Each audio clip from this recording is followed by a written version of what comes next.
Halo anak-anak hebat, kembali lagi di channelnya sama IF. Hari ini kita belajar bareng lagi yuk. Ada yang tahu nggak lagu ini? Garuda Pancasila, akulah pendukungmu. Nah, hari ini kita akan belajar tentang sejarah lahirnya Pancasila, dasar negara kita yang tercinta. Kita mulai yuk. Berikut ini adalah gambaran materi yang akan kita pelajari berdasarkan KD Pendidikan Pancasila fase C kelas 6. Oh iya, jangan lupa untuk mengingat tanggal-tanggal penting yang harus kalian ketahui. Ini dia. Anak-anak hebat, pernah tidak kamu berpikir seberapa penting Pancasila bagi negara Indonesia? Kenapa bisa Pancasila dijadikan dasar negara dan sangat dijunjung tinggi oleh semua warga Indonesia? Bahkan setiap upacara bendera hari Senin selalu dibacakan dan diucap ulang oleh kita. Ternyata pada tahun 1945 Indonesia dijajah oleh Jepang selama 3,5 tahun. Saat itu, Jepang semakin terdesak oleh pasukan sekutu akibat rentetan kekalahan di Perang Asia Timur Raya. Menyadari hal itu, pemerintah Jepang mengambil tindakan darurat sesegera mungkin terhadap wilayah-wilayah pendudukan. Jepang ingin bangsa Indonesia membantu mereka. Pada 1 Maret 1945, Jepang mengumumkan pembentukan Dokuritsu Junbi Josakai atau yang dikenal dengan nama Badan Penyelidik Usaha Persiapan Kemerdekaan atau disingkat BPUPKI. Tetapi secara resmi badan ini dibentuk dan mulai beroperasi pada tanggal 29 April 1945. Tapi anak-anak, walaupun BPUPKI dibentuk oleh Jepang, badan ini lebih banyak bekerja atas inisiatif para tokoh pahlawan Indonesia. BPUPKI diketuai oleh Dr. Regiman Wiryodiningrat dan wakilnya Raden Panji Suroso dan Ichibang Seiyosho. Anggota BPUPKI berjumlah 67 orang. Salah satu di antaranya adalah Soekarno, Muhammad Hatta, Maria Ulfa Santoso, dan Raden Siti Soekartina.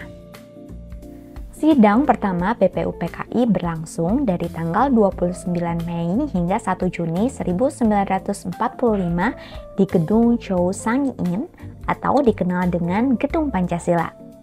Sidang ini bertujuan membahas mengenai dasar negara Indonesia Merdeka.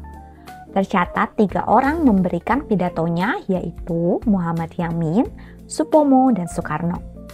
Namun, pidato Muhammad Yamin dan Supomo belum menjelaskan secara tegas mengenai dasar negara. Berikut ini adalah isi pidato dari Muhammad Yamin dan Supomo. Pidato Muhammad Yamin disampaikan pada tanggal 29 Mei 1945 yang berisi 5 dasar, yaitu peri kebangsaan, peri kemanusiaan, peri ketuhanan, peri kerakyatan, dan yang kelima, kesejahteraan rakyat. Sedangkan pidato Supomo dibacakan pada tanggal 31 Mei 1945 yang berisi 3 dasar, yaitu ke-1 persatuan atau integrasi, kedua kekeluargaan atau pluralisme, ketiga kesejahteraan sosial. Selanjutnya, pada tanggal 1 Juni 1945, Soekarno menyampaikan pidatonya yang berisi 5 dasar. 1. Kebangsaan Indonesia. Kedua, internasionalisme atau perikemanusiaan. Ketiga, mufakat atau demokrasi. Keempat, kesejahteraan sosial. Kelima, ketuhanan yang Maha Esa. Soekarno menyebut nama Pancasila atas usul seorang ahli bahasa dan mengusulkan bahwa dasar negara Indonesia merdeka harus didirikan di atas 5 asas tersebut. Beliau menjelaskan bahwa Pancasila terdiri dari kata panca yang berarti 5 dan sila yang berarti dasar atau pondasi. Dari para peserta sidang sebagai tanda persetujuan mereka. Maka dari itu, pada tanggal 1 Juni 1945 dikenal sebagai hari lahirnya Pancasila. Setelah mendapat sambutan baik dari para anggota BPUPKI untuk mematangkan rumusan dasar negara yang disampaikan dalam sidang BPUPKI, dibentuklah panitia kecil yang berjumlah 9 orang. yang dikenal sebagai Panitia 9.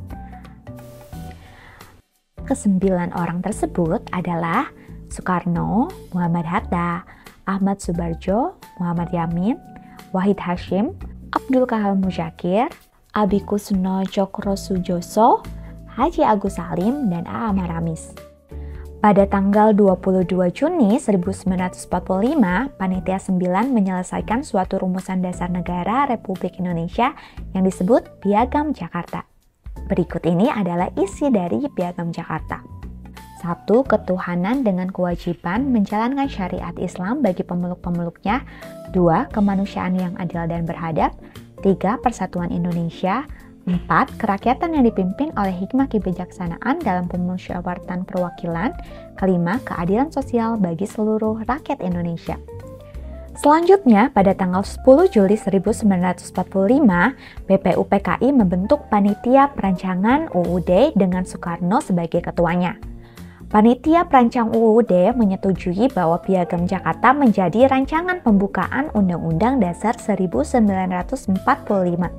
Setelah selesai merumuskan dasar negara, BPUPKI dibubarkan pada tanggal 7 Agustus 1945. Selanjutnya dibentuk Panitia Persiapan Kemerdekaan Indonesia, PPKI atau Dokuritsu Junbiin Kai. Nah, Ketua PPKI adalah Soekarno dan wakilnya adalah Muhammad Hatta.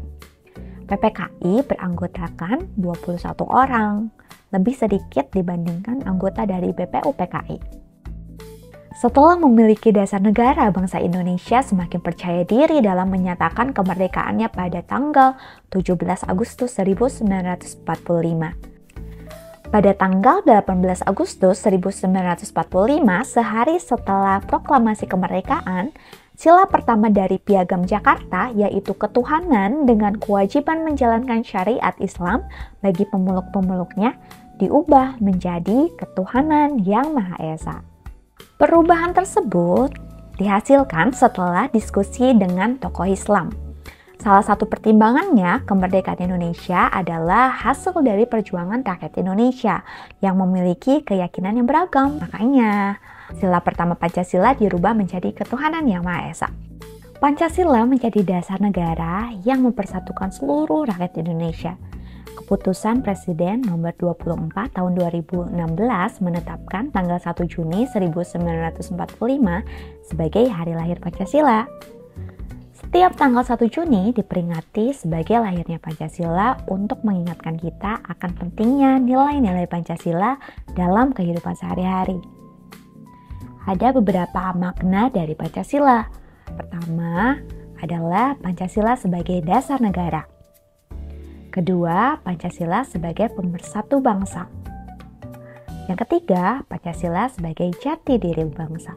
Selain itu, Pancasila juga menjadi panduan hidup seluruh warga Indonesia. Lalu, Pancasila sebagai simbol kemerdekaan. Dan yang terakhir adalah Pancasila sebagai pedoman moral.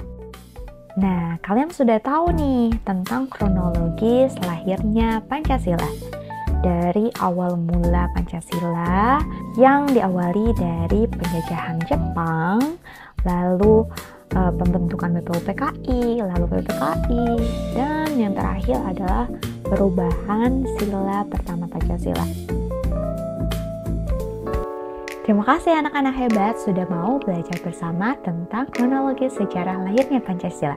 Nanti kita belajar bareng lagi yuk. Dan jaga kesehatan. Sampai jumpa di video selanjutnya.